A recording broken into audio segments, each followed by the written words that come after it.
ನಮ್ಮ ಈ ಕಾರ್ಮಿಕರ ಸಂಘಟನೆಗಳು ಮುಷ್ಕರ ಮಾಡ್ತಾ ಇದ್ದೇವೆ. ಯಾತಕ್ಕಾಗಿ ಮಾಡ್ತಾ ಇದ್ದೇವೆ ಅಂದ್ರೆ ಈಗ ನಮ್ಮ ಕಾರ್ಮಿಕರನ್ನ 4 ಕೋಟಿ ಪೆನ್ಷನ್ ಆಗಿ ಮಾಡಿದ್ದೇವೆ. ಯಾಕೆಂದ್ರೆ ಈ ಕೇಂದ್ರ ಸರ್ಕಾರಕ್ಕೆ ಸ್ವಲ್ಪ ಮನ ಮರ್ಯಾದಿಲ್ವಾ? ಏನಕ್ಕೆ ಕಾರ್ಮಿಕರಿಗೆ ಅನ್ಯಾಯ ಮಾಡ್ಬೇಕಾ? ಕಾರ್ಮಿಕರಿಗೆ ಬಿಟ್ರೆ ಬೇರೆ ಇನ್ಯಾರು ಇಲ್ವಾ? ಕಾರ್ಮಿಕರ ಕಾನೂನುಗಳು ಹೆಂಗಿದ್ದಾವೆ ಹಳೆ ಹಂಗೆ ಇರಬೇಕು, ಹಿಂದೆ ಹೆಂಗಿತ್ತು ಹಂಗೆ ಇರಬೇಕು. ಹಂಗಾಗಿ ನಮ್ಮ ಕಾರ್ಮಿಕರೆಲ್ಲ ಅನ್ಯಾಯವಾಗುತ್ತೆ. ಗ್ರಾಜ್ಯುಟಿ 50 ವರ್ಷ ಆಯ್ತು, ಒಂದು ತಿದ್ದುಪಡಿ ಆಗಿಲ್ಲ. ಮತ್ತೆ ಇದೇ ಕಾನೂನುಗಳನ್ನ 4 ಕೋಟಿ ಪೆನ್ಷನ್ ಮಾಡ್ತಾ ಇಲ್ಲ ಕೇಂದ್ರ ಸರ್ಕಾರ. ಅದೇ ಕೇಂದ್ರ ಸರ್ಕಾರ ಗ್ರಾಜ್ಯುಟಿ ತಿದ್ದುಪಡಿ ಮಾಡ್ಬೇಕಲ್ವಾ? ತಿದ್ದುಪಡಿ ಮಾಡಿ ಪೆನ್ಷನ್ ಇಯರ್ ಪೆನ್ಷನ್ ಮಾಡಿಸ್ಬೇಕು. ಯಾಕೆ ಮಾಡ್ತಾ ಇಲ್ಲ?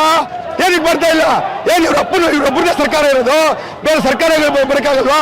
ನಾವೇನಾದ್ರು ಕಾರ್ಮಿಕರು ಒಂದಾದ್ರೆ, ಎಲ್ಲ ಕಾರ್ಮಿಕರು ಒಂದಾದ್ರೆ ನಿಮ್ಮ ನಮ್ಗೆ ನ್ಯಾಯಯುತವಾದ ಬೇಡಿಕೆ ಇರಬೇಕು. ಲೇಬರ್ ಕೋಡಿಫಿಕೇಶನ್ ರದ್ದುಗೊಳಿಸಬೇಕು, ನರೇಗಾ ಯೋಜನೆ ಸ್ಥಗಿತಗೊಳಿಸಬೇಕು, ಗ್ರಾಜ್ಯುಟಿ ಕಾಯ್ದೆ ತಿದ್ದುಪಡಿ ಆಗಬೇಕು, ಭೂ ಸ್ವಾಧೀನ ಕಾಯ್ದೆ ತಿದ್ದುಪಡಿ ಆಗಬೇಕು, ವಿದ್ಯುತ್ ಶಕ್ತಿ ಖಾಸಗೀಕರಣ ಬೇಡ, ಪೆನ್ಷನ್ ಜಾಸ್ತಿ ಆಗಬೇಕು. ಕಾರ್ಮಿಕರಿಗೆ ಬಹಳ ಮೋಸ ಆಯ್ತೈತೆ. ಕೇಂದ್ರ ಸರ್ಕಾರ ತುಂಬಾ ಅನ್ಯಾಯ ಮಾಡ್ತೈತೆ.